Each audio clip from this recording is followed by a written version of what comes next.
Hey everyone, it's Jimmy Woo here, and today is Monday, September 5th, Labor Day. I hope you all are having a great Labor Day and enjoying your day off. So it's been a while since I last uploaded a YouTube video, and I'd say it's been roughly 3 weeks, maybe even more. I've just been pretty busy making adjustments in life and also spending the remainder of my summer with my younger brother who just moved into med school in the Bronx. Sammy, if you're watching this, congratulations again, man. I love you and you're gonna do great. Going forward, I will be more active with my video uploading. I still have a ton of content just backed up from the past month and a half, and I can't wait to share with you guys. Uh, if you haven't already, please subscribe to my channel. I will be rolling out content. And without much further ado, here's my back workout video. So I started with a unilateral compound movement in the dumbbell row. In my opinion, this is one of the best back exercises you can perform because there are a lot of variations that you can perform this exercise with, and since it's a unilateral movement, it won't further create imbalances and can help you correct imbalances in your dominant and non-dominant hand.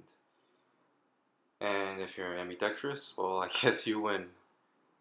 I like to prioritize compound movements when I train and believe in a hierarchy of exercises. For example, this dumbbell row exercise is much more compound than, say, a cable row. And the dumbbell row is also a free weight against gravity that will require you to use leg drive and core stability to perform this exercise efficiently. For this particular back day, I decided to perform the dumbbell row at a standstill for each repetition. Reason being, I wanted to focus on the activation of my lats and not so much keeping the tension there throughout the entire set. I believe this will in turn improve my explosiveness and ability to fire away at pulling at the dumbbell row in the future. My rep scheme here was to hit progressive overload sets of 8 reps for each hand while increasing the weight after every set. And my top set here was a working weight of 100 pounds. If you notice here, I do set up pretty wide off the bench, digging my knee and my foot onto the bench just so I can get a better center of gravity since my entire side of one body is basically hanging off one side. I believe that practicing this will maximize leg drive and core stability for you to properly isolate the lower lat to be pulled away at. Another important cue that I use in the dumbbell row off the bench is to try to keep my body as parallel to my upper body as parallel to the bench as possible while keeping my chest up and head as neutral as I can. After 4 working sets with the dumbbell row, I moved on to my next exercise, which was a superset of barbell rows and shrugs. I decided to superset both of these exercises because I feel like my traps and upper back are lagging parts of my body and need more development. And what better way to force stress on a lagging body part than a superset? For these 2 exercises, I picked a weight that I could hit 10 reps with, and my focus here was to maintain good form and just practice a good contraction to stimulate my upper back and traps.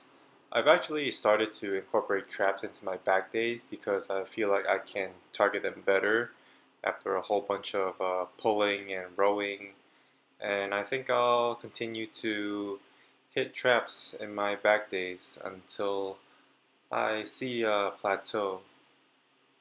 I think the upper back and trap combination here has really been working out for me. After 3 working sets of each barbell row and shrugs, I moved on to body weight pull-ups for just 3 working sets total, of as many as I can manage, before I moved on to a hammer strength lat pull down just to burn out and work on the contraction and the width of my lats. I worked on just a good amount of volume here, aiming for double-digit reps.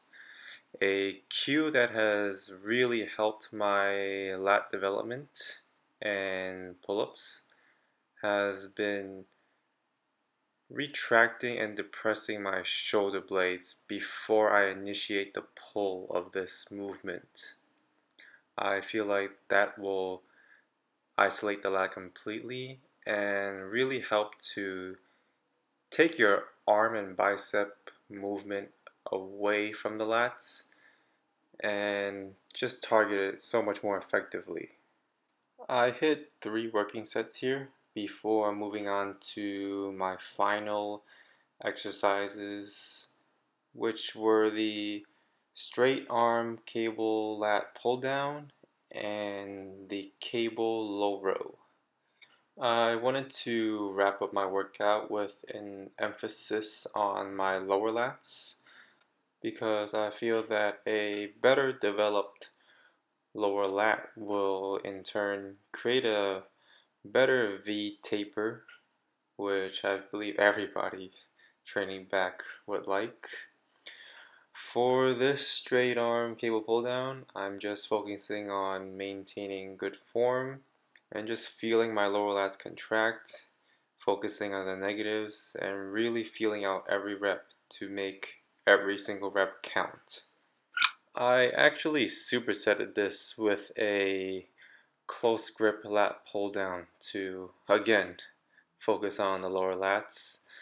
And for all of these exercises, I picked a really low weight just to hit a good amount of reps and get volume in and just really stress form, because really form is much more important than weight.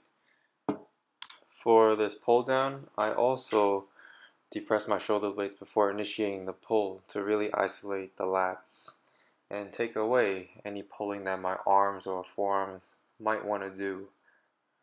And for my final exercise, I moved on to the cable low row, where again I picked a relatively low weight. I stressed the full range of motion of this movement, the contraction of this movement, and the negative reps. This was one of my back days and training philosophies in a nutshell.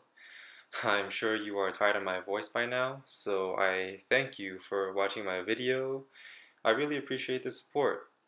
If I haven't bored you to death already, feel free to comment what you think. Feel free to ask me any questions, and please subscribe to my YouTube channel. I will be rolling out more videos more frequently, including a special feature coming soon. Stay tuned!